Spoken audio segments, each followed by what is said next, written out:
besties. How are you guys doing? Hopefully y'all like the hair. Yes, we had to switch it up. Now, this video is not sponsored. And before we jump in the video, can y'all please check out my Bestie Vibes necklace from Shein. Got it for $10. Don't sleep on them. Don't sleep on it. Now, baby, this ain't sponsored. But I am going to say this.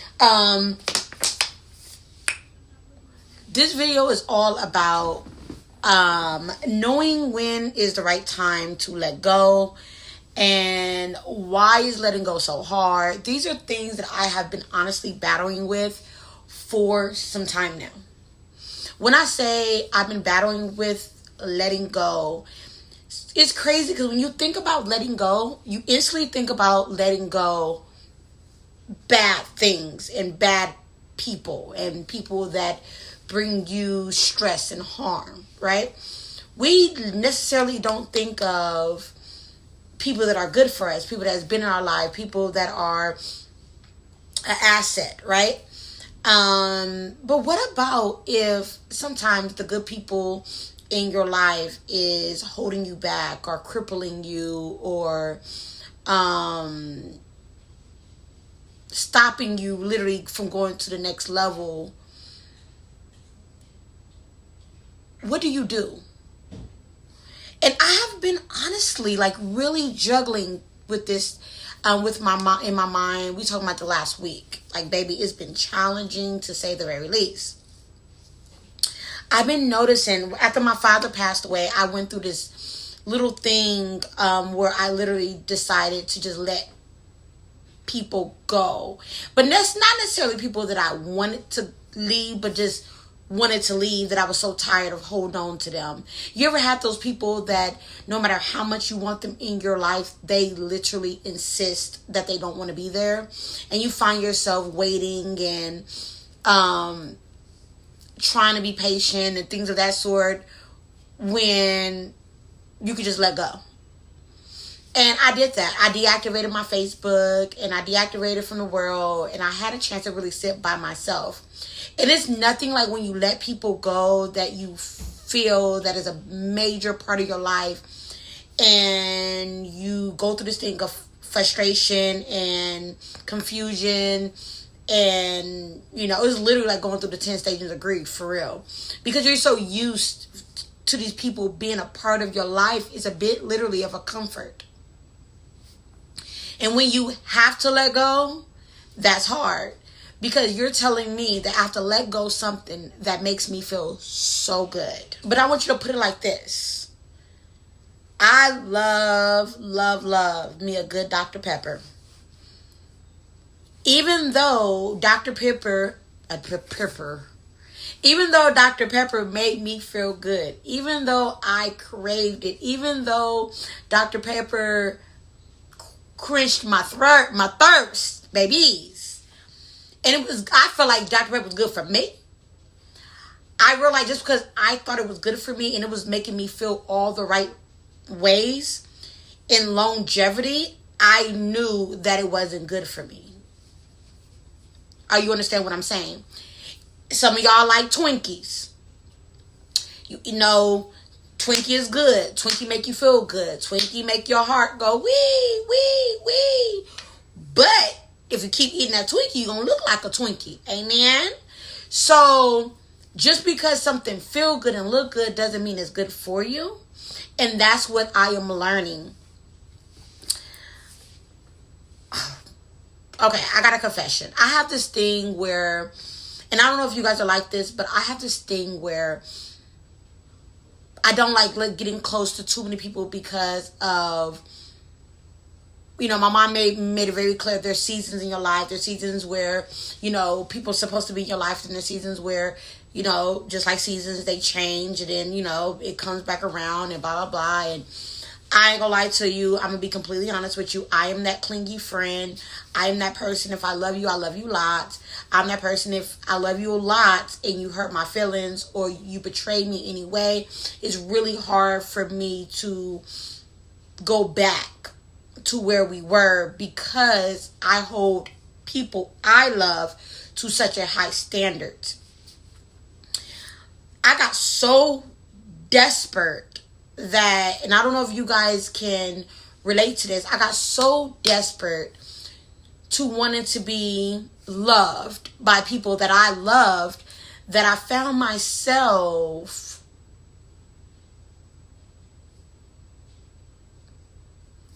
shutting up, moving the way they wanted me to move, doing what they wanted me to do. Once again, holding my tongue and not really being organically me. And even though it messed with my spirit, it felt good that I was able to keep them around as long as I wanted to. Did that necessarily make me happy? No. Didn't make me happy. And I'm in a stage in my life where I'm realizing that there's so many good people that God has now placed in my life. But do I love the fact that they're my comfort? Or do I love the fact that they are organically who they are? Now, for me, I'm going to be honest with you. I feel like I've held on to a lot of people because of the comfort. I knew that the people was going to be there. I knew that, because I don't really have a lot of people in my life. I knew that if I needed them, if I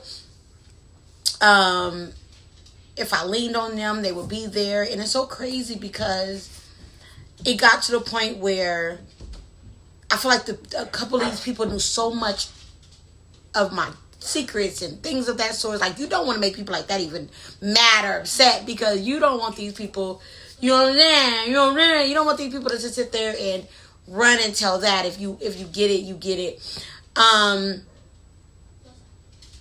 But now, like I said, me, once again, getting close to God and me trying to listen to what God is telling me. And I keep hearing God say, let go. You know, y'all hear it a lot. Let go, let God. Let go, let God. And it's been hard. I ain't gonna lie to you.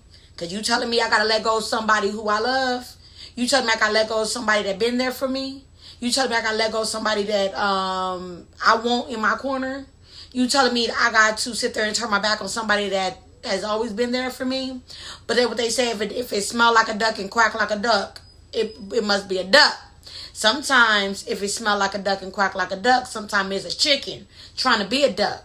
Amen. And because it's so familiar of being what we want it to be, we hold on to it because that's the thing that we want it to be. Can I get an amen? So I'm learning that loyalty looks different for some people. Respect looks different for some people. Honesty looks different for some people. Accountability looks different for some people. I was just telling a good friend of mine the other day, like, I just don't understand why literally as grown adults we need to start teaching our kids how much accountability is everything. I feel like they teach, we teach our kids about money and respect and all these things, but accountability is so important. Ain't nothing like a big grown adult not taking accountability for what they did and what they caused. And I ain't gonna lie to you, that also too will force me to let go of things and people that can't take accountability for what they did, what they caused, and who they are. It's not what I am, it's what you are. I can tell you what's wrong with me. You know what I'm saying? I can tell you all my problems. All I'm going to say is this season for me is rough. It's tough. Like I said, it is the season of testing.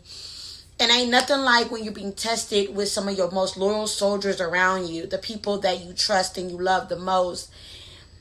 And you're being questioned by them about, do they love you? I don't know. And it's really bad because I already got anxiety, Lord. I'm already in my head. Like, do y'all feel that way sometimes? Like, you already is that type of person where you always in your head and you always, your mind already run 25 miles per hour. So Jesus, my God, like, don't do this to me. Like, you know what I'm saying? Don't make me think what I am thinking, because in my mind, I'm ready to cut everybody off. And is that good? Nah. My pastor said something that that I want to share with you guys. He said that sometimes we hide behind a brick wall where we don't really let nobody in, right? And we find ourselves peeking over the brick wall, kind of monitoring who gets close to us and who don't. You know what I'm saying? And what happens is allows nobody to really get that personal connection with you.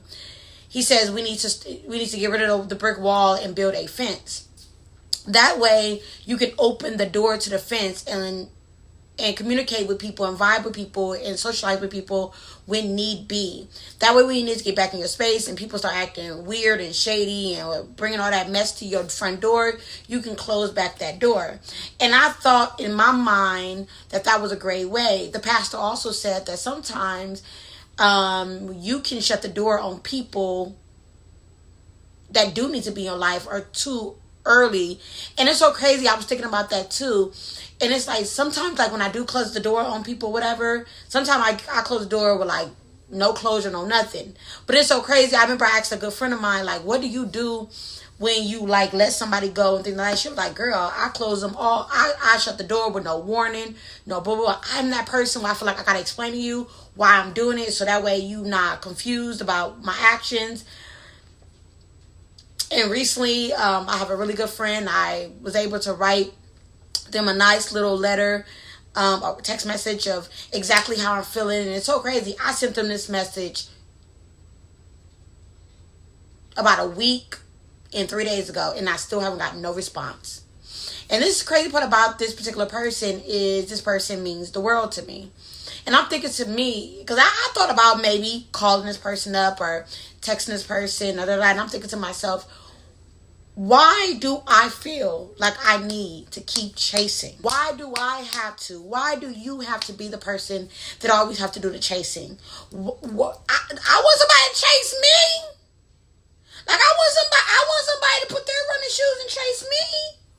Why do I always got to be the one to remind someone how they mean to me?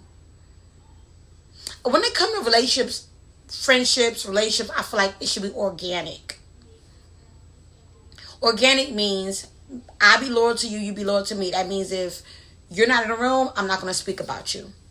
I respect you, you respect me. That means literally I'm going to give you boundaries and the respect that you deserve and you want.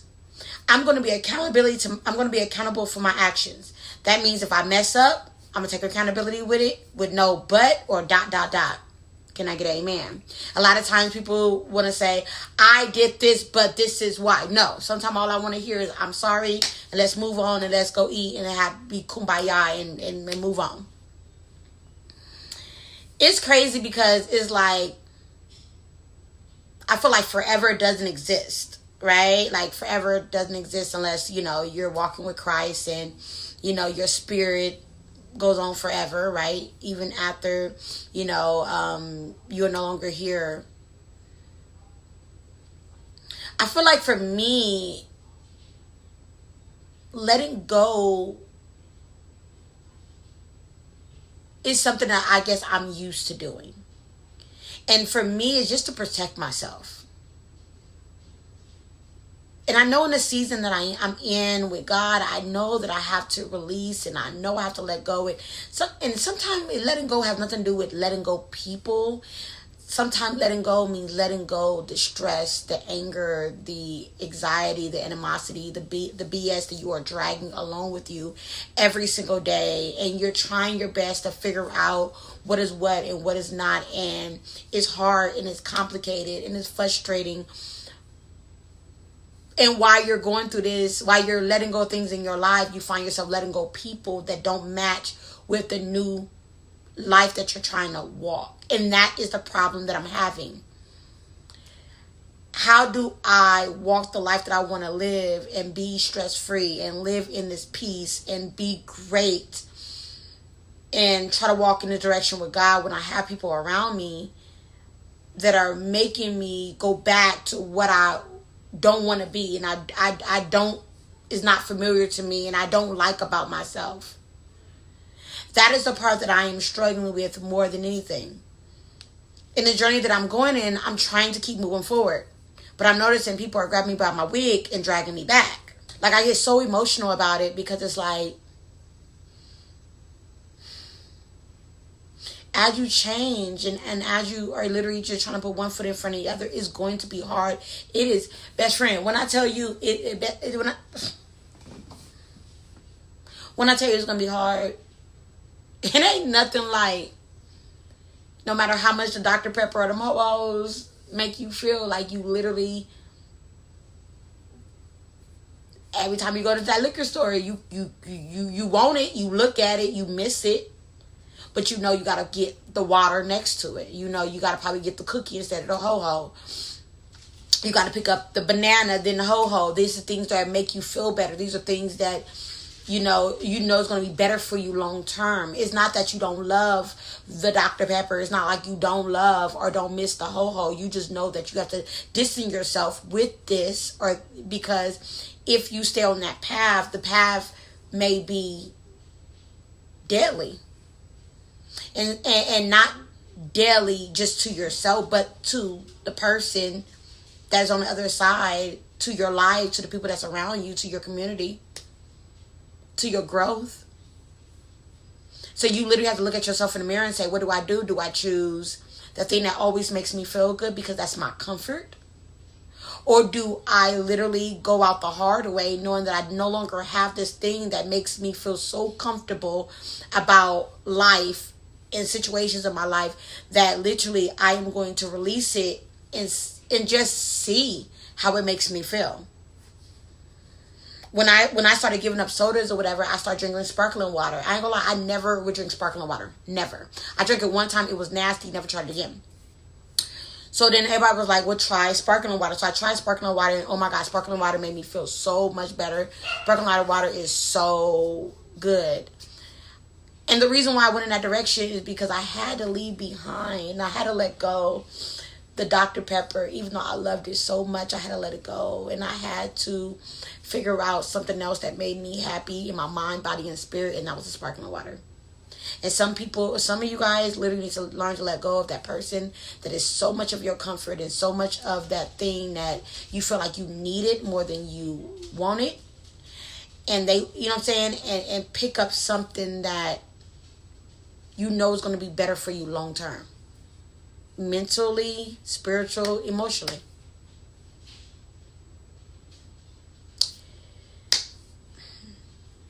This was a good video.